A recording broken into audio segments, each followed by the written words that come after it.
Okay, students, today we are going to discuss an important topic of AS level and also of O levels, and that is balance of payments. Balance of payments position किसी भी country की एक main macro economic issue है government के लिए। Define करने से पहले ये बात कर रहा हूं, मिसाल के तौर पर अगर हम पाकिस्तान की बात करें तो पाकिस्तान का हमें नजर आता है कि बहुत शुरू से ही पाकिस्तान मुसलसल बैलेंस ऑफ पेमेंट डिसइक्विलिब्रियम्स का शिकार रहा है और बैलेंस ऑफ पेमेंट्स में परसिस्टेंटली डेफिसिट्स ही फेस किए हैं पाकिस्तान में, और ऑब्वियसली एज अ रिजल्ट वो पाकिस्तान गवर्नमेंट के लिए एक मेजर मैक्रो इकोनॉमिक इशू है जिसको एड्रेस करना हमेशा गवर्नमेंट के लिए बहुत ज्यादा इंपॉर्टेंट है। लेकिन और जाहिर बात है कि बैलेंस ऑफ पेमेंट के सरप्लस में जाने से या बैलेंस ऑफ पेमेंट के डेफिसिट में चले जाने से इकोनॉमी पर ऑब्वियसली कंसीडरेबल इम्पैक्ट क्रिएट होता है। इस लिहाज से बैलेंस ऑफ पेमेंट्स को करेक्ट करना, बैलेंस ऑफ पेमेंट इक्विलिब्रियम को मेंटेन करना गवर्नमेंट का एक मेजर मैक्रो इकोनॉमिक ऑब्जेक्टिव है। लेकिन इस तफसील में जाने से पहले हम जरा सा समझ लेते हैं कि बैलेंस ऑफ पेमेंट है क्या। माइंड इट के balance of payment is an account where government records all the payments made to and received by the foreigners. यानी कि जो भी पेमेंट्स पाकिस्तान से मुल्क से बाहर जा रही हैं और जो भी पेमेंट्स पाकिस्तान में दूसरे मुल्कों से आ रही हैं, वो जहां पर गवर्नमेंट रिकॉर्ड कर रही है उस अकाउंट का नाम बैलेंस ऑफ पेमेंट्स है। देखिए, आपको ये बात पता होगी कि ऐसी दसियों वजूहात हैं जिसकी वजह से किसी भी मुल्क में पैसा आता भी है और पैसा जाता भी है। For example, there are several reasons because of which dollars come to us and dollars leave us. मिसाल के तौर पर जब आप एक्सपोर्ट्स कर रहे होते हैं तो आपके पास पैसा आ रहा होता है, फॉरेन करेंसी आ रही होती है। लेकिन जबकि उसके ऑपोजिट जब आप इंपोर्ट्स कर रहे होते हैं तो आपके पास से पैसा जा रहा होता है, क्योंकि इंपोर्ट का मतलब यह है कि आप फॉरेन कंट्रीज से गुड्स एंड सर्विसेज खरीद रहे हैं और ऑब्वियसली उसके अगेंस्ट आप पे कर रहे हैं उन्हें, तो उसकी वजह से पैसा जा रहा है। या मिसाल के तौर पर पाकिस्तान में कोई इन्वेस्ट कर रहा है तो पैसा आ रहा है, और पाकिस्तान से कोई बाहर इन्वेस्ट कर रहा है तो पैसा जा रहा है। बैरून मुल्क पाकिस्तानी जो फॉरेन कंट्रीज में रह रहे हैं, if they are sending money to us, they are called remittances, और रेमिटेंसेस की वजह से पाकिस्तान में बहुत ज्यादा पैसा आता है, जबकि रेमिटेंसेस में बहुत पैसा कम जा रहा होता है। जो मल्टीनेशनल फर्म्स दूसरी कंट्रीज से यहाँ आई हुई हैं, वो अपने प्रॉफिट्स अपनी होम कंट्री भेज रही होती हैं, जबकि हमारी जो मल्टीनेशनल्स बाहर हैं पाकिस्तान की, वो अपने प्रॉफिट्स होम कंट्री भेज रही होती है। यानी इन शॉर्ट ये कि ये मैंने कुछ एग्जांपल्स दी आपको जिसकी वजह से आपकी कंट्री से पैसा जा भी रहा है और आपकी कंट्री में पैसा आ भी रहा है, और इस तमाम पैसे के आने और जाने को गवर्नमेंट जिस जगह रिकॉर्ड कर रही है उस अकाउंट का नाम बैलेंस ऑफ पेमेंट्स है। Balance of payment of a country is a record where government is an account where government records all the payments made to and received by the foreigners. मैं इसको इस तरह भी कह सकता हूं कि balance of payment is an account where government records all the monetary inflows and all the monetary outflows. पैसे का मुल्क से बाहर जाना और पैसा जिस जिस वजह से मुल्क में आ रहा है और कितना आ रहा है उसको जहां हम रिकॉर्ड कर रहे हैं उस अकाउंट का नाम बैलेंस ऑफ पेमेंट्स है। आई होप कि यहां तक बात आपकी समझ में आई हो। अब बात सारी यह है कि if inflows are greater than outflows, it means that balance of payment is in surplus. अगर फॉर एग्जांपल बाहर से $100 हमारे पास आ रहे हैं और सिर्फ $50 डिफरेंट रीजंस की वजह से जा रहे हैं, तो that would be called a balance of payment surplus. This would mean that balance of payment is positive. And surplus on balance of payments is usually regarded as a good thing, right? ये और बात है कि persistent balance of payment surplus से कुछ problems भी create होंगे जो हम आगे डिस्कस करने जा रहे हैं. मैं रिपीट कर रहा हूं अपनी बात कि अगर इनफ्लो ज्यादा है, यानी कि our receipts are greater than our payments in terms of dollars, which means more dollar is entering into Pakistan as compared to leaving, then that would be called a balance of payment surplus, and that is obviously a positive thing. ये और बात है कि मैंने आपसे कहा कि अगर बैलेंस ऑफ पेमेंट सरप्लस हो रहा है तो उसके कुछ साइड इफेक्ट भी है, और वो भी सिर्फ जब वो परसिस्टेंट हो, और इस बारे में हम बात इसी सेशन में करने जा रहे हैं. दूसरी बात, अगर हमारे इनफ्लोज आउटफ्लोज के मुकाबले में कम है, यानी हम अब्रॉड पे ज्यादा कर रहे हैं एज कंपेयर टू हम जितना रिसीव कर रहे हैं, that is called a balance of payment deficit. For example, we are only receiving $50 due to different reasons in balance of payments while we are paying $100. तो हम $50 टोटल पाकिस्तान में बाहर से आ रहा है और $100 जा रहा है, तो इसका मतलब है कि $50 के डेफिसिट में हम हैं. तो बैलेंस ऑफ पेमेंट डेफिसिट का मतलब यह है कि हम अब्रॉड पे ज्यादा कर रहे हैं और वहां से रिसीव कम कर रहे हैं. एंड माइंड इट कि persistent deficit is definitely a major problem, an alarming problem for a country, which we are going to discuss कि why are we saying so. लेकिन पहले हम आ जाते हैं जरा सा बैलेंस ऑफ पेमेंट सरप्लस के इफेक्ट पर. और बात बड़ी सिंपल है, कुछ भी मुश्किल नहीं है. आप मेरे साथ रहेंगे और बात को गौर से सुनेंगे तो आपकी बड़ी आसानी से सारी बातें समझ में आएंगी. देखिए, मैंने आपसे कहा कि surplus is obviously the most desirable thing, और खास तौर पे पाकिस्तान के केस में हमें सरप्लसेस कम ही हुए हैं, तो हम तो चाहते हैं कि हमें परसिस्टेंट सरप्लस हो. परसिस्टेंट सरप्लस का फायदा ये होगा कि फॉरेन करेंसी आपके मुल्क में आ ज्यादा रही होगी और जा कम रही होगी. जाहिर बात है, सरप्लस का मतलब ही यही है कि आपके पास फॉरेन करेंसी आ ज्यादा रही है और जा कम रही है. मिसाल के तौर पे मैं अज्यूम करता हूं कि फॉरेन करेंसी का मतलब यहां पर डॉलर्स है. तो अगर आपकी कंट्री में डॉलर्स आ ज्यादा रहे हैं और जा कम रहे हैं, तो इसका ऑब्वियसली मतलब यह है कि डॉलर्स के रिजर्व्स पाकिस्तान में बढ़ रहे होंगे. प्लस ये कि जब डॉलर का इनफ्लो बढ़ रहा है और आउटफ्लो कम है, तो डॉलर की नेट सप्लाई मार्केट में बढ़ रही होगी, और डॉलर की सप्लाई मार्केट में बढ़ने की वजह से डॉलर का रेट पाकिस्तानी रुपीस के अगेंस्ट कम हो रहा होगा, यानी कि पाकिस्तानी रुपी स्ट्रांग हो रहा होगा और डॉलर वीक हो रहा होगा, जो कि एक अच्छी बात है. एक तो सरप्लस से आपके फॉरेन करेंसी रिजर्व्स बिल्ट हो रहे हैं डॉलर के. दूसरी बात, आपकी करेंसी पाक रुपी स्ट्रांग हो रहा है. दूसरी बात, बैलेंस ऑफ पेमेंट सरप्लस का ऑब्वियसली मतलब यह है कि more money is entering into the country as compare to leaving, तो that would lead to an increase in aggregate demand.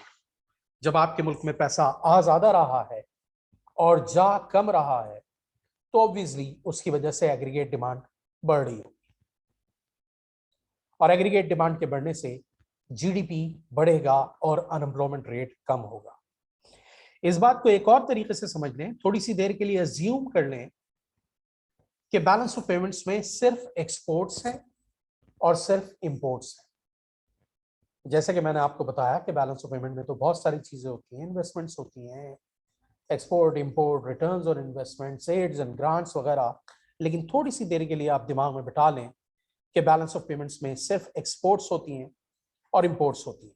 Exports is the only reason because of which dollars are coming, and imports is the only reason because of which dollars are leaving.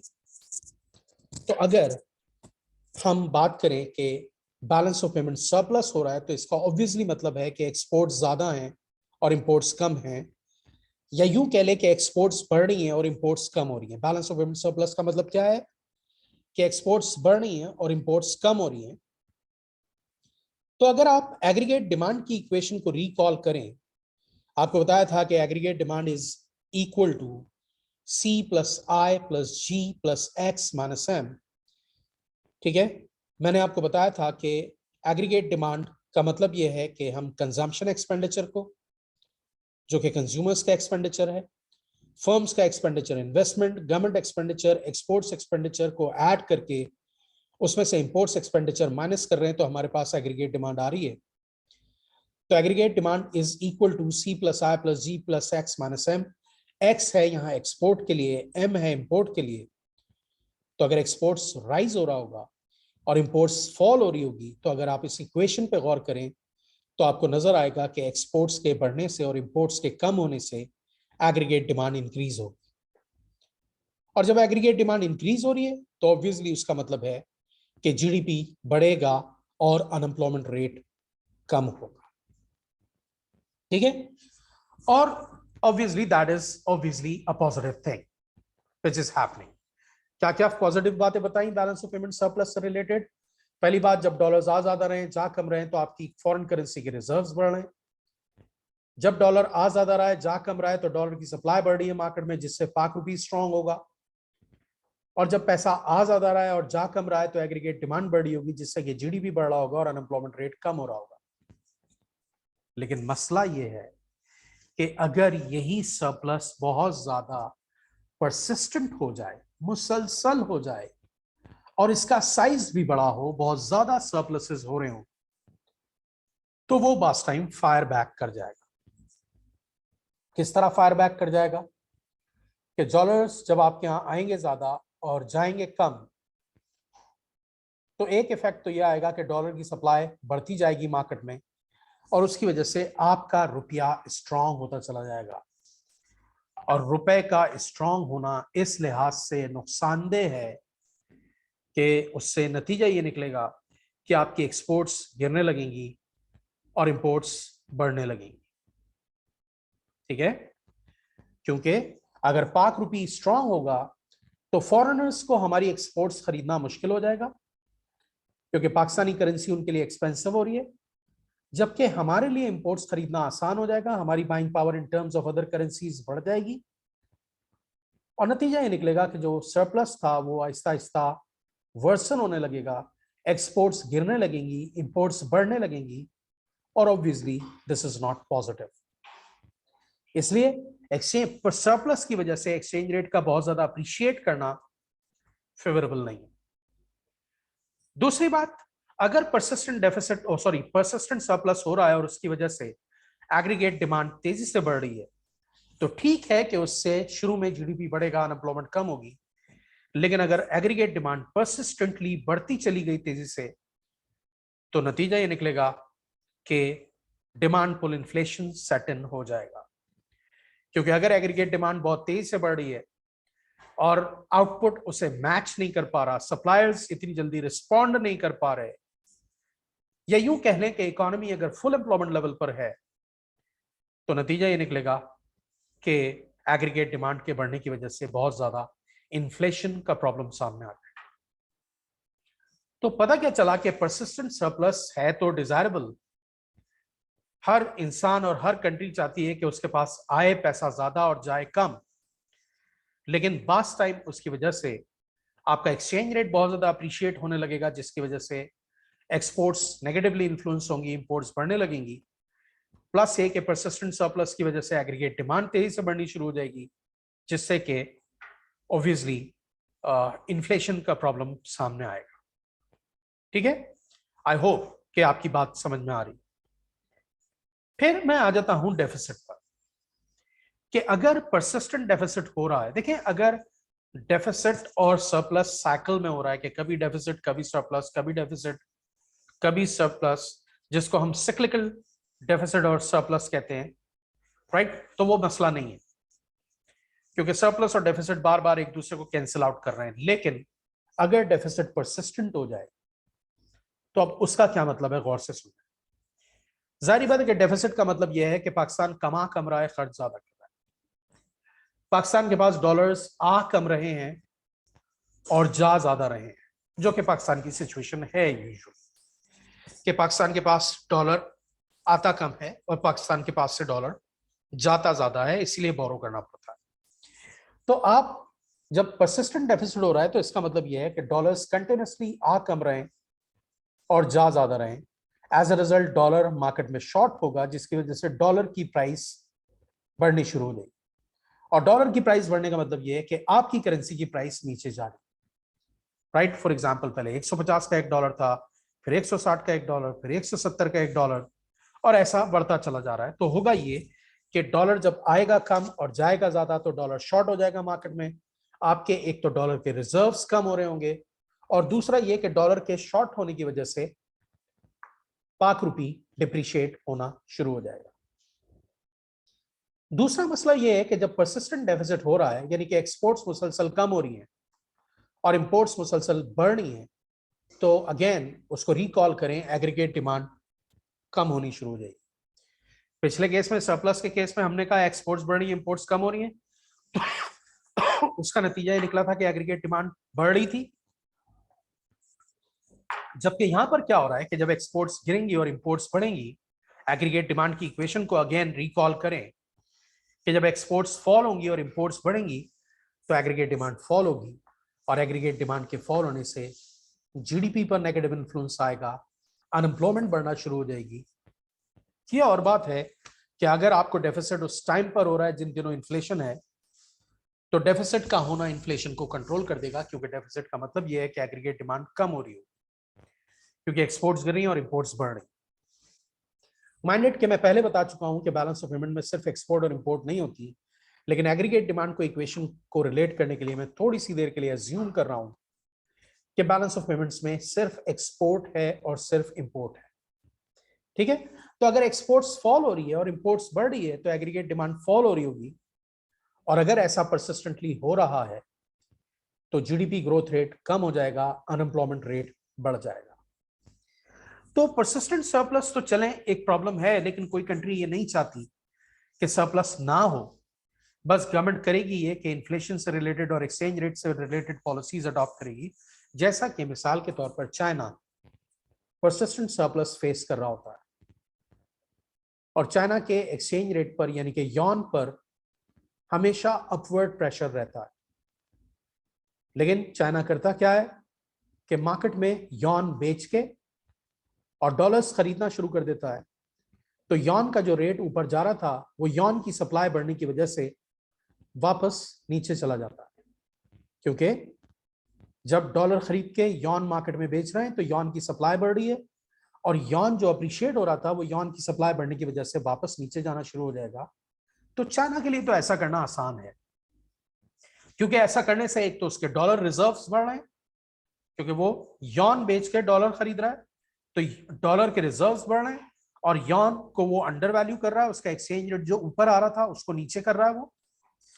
जबकि पाकिस्तान का problem ये है कि पाकिस्तान को मुसलसल deficit होता है, और पाकिस्तान को इसका ऑपोजिट करना पड़ता है कि डॉलर्स बेच के पाक रुपी की सप्लाई को कम करना पड़ता है, क्योंकि पाक रुपी का रेट यूजुअली नीचे जा रहा होता है। तो कंटिन्यूसली गवर्नमेंट को डॉलर्स बेच के पाक रुपी खरीदना पड़ेगा, और उसका नतीजा ये निकलेगा कि आपके रिजर्व्स और ज्यादा जल्दी खत्म होते हुए नजर आ रहे होंगे। तो deficit is a real problem, and if it is persistent, और अगर उसका साइज भी बड़ा है डेफिसिट का, आपको करोड़ों अरबों रुपए का डेफिसिट हो रहा है, तो वो ऑब्वियसली और ज्यादा खतरनाक है। और फिर मसला यह है कि डेफिसिट से निपटने के लिए जो पॉलिसीज हम अडॉप्ट करते हैं, वो पॉलिसीज अपने अंदर खुद एक प्रॉब्लम है। इसको बिल्कुल इस तरह समझ लें कि अगर कोई बीमार है और वो दवा खा रहा है, तो दवाएं उसे लॉन्ग टर्म में ठीक तो करेंगी, लेकिन दवाएं उसके लिए फर्दर प्रॉब्लम क्रिएट कर रही हैं, क्योंकि दवाओं के कुछ ना कुछ साइड इफेक्ट्स भी हैं। फॉर एग्जाम्पल, आपको थ्रोट इन्फेक्शन हो रही है, आप ऑगमेंटिन खा रहे हैं, और ऑगमेंटिन खाने से थ्रोट तो ठीक हो रहा है, लेकिन आपका स्टमक डिस्टर्ब हो रहा है। इसी तरह मैक्रो इकोनॉमिक पॉलिसीज का होता है कि जब आप मैक्रो इकोनॉमिक पॉलिसीज अडॉप्ट करते हैं तो उनका कोई ना कोई साइड इफेक्ट भी होता है, और जब आपको परसिस्टेंट डेफिसिट हो रहा है तो आपको ऐसे सर्टेन मेजर्स अडॉप्ट करने होंगे, जो कि हम आगे चल के पढ़ेंगे, अभी वो फौरन हमारा टॉपिक नहीं है, राइट। उन पॉलिसीज को अडॉप्ट करने से भी शॉर्ट रन में एटलीस्ट फर्दर प्रॉब्लम्स क्रिएट हो रही होंगी, प्रॉब्लम सॉल्व नहीं हो रही होगी। मिसाल के तौर पर persistent balance of payment deficit से निपटने के लिए हम अक्सर इंटरेस्ट रेट बढ़ाते हैं।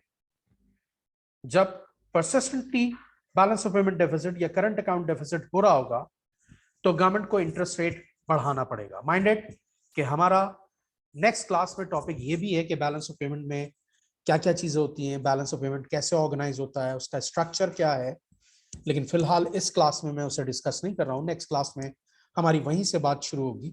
फिलहाल हम बात यहां तक कर रहे हैं कि जब डेफिसिट हो रहा है तो एक तो डेफिसिट बजाते खुद प्रॉब्लम है, एग्रीगेट डिमांड को कम कर रहा है, जीडीपी कम हो रहा है, उसकी वजह से अनएम्प्लॉयमेंट बढ़ रही है, प्लस ये कि फॉरेन करेंसी रिजर्व्स कम हो रहे हैं, राइट, और आपका एक्सचेंज रेट डेप्रिशिएट हो रहा है, प्लस ये कि उसके लिए जो पॉलिसीज अडॉप्ट कर रहे हैं वो भी अपने अंदर प्रॉब्लम है, जिसकी मैं एक एग्जांपल ये दे रहा था आपको कि अगर बैलेंस ऑफ पेमेंट में डेफिसिट हो रहा है तो आपको इंटरेस्ट रेट बढ़ाना पड़ेगा, और जब आप इंटरेस्ट रेट बढ़ाएंगे तो आपके यहाँ हॉट मनी फ्लोस तो आने लगेंगे।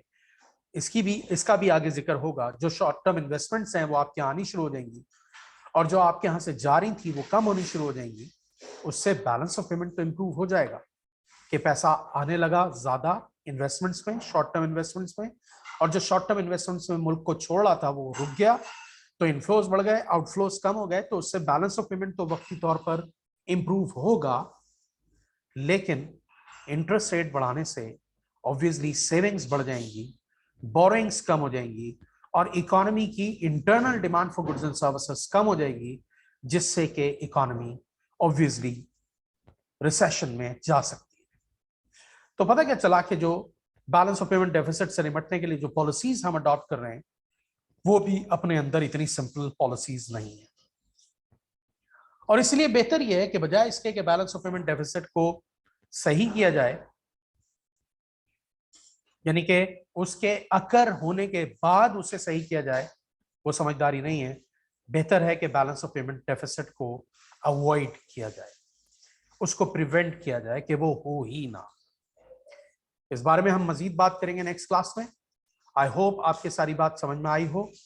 कोई क्वेश्चन है तो प्लीज पूछ लें। नहीं सर। ठीक है, इस वीडियो को मैं यूट्यूब पर भी अपलोड करने वाला हूं।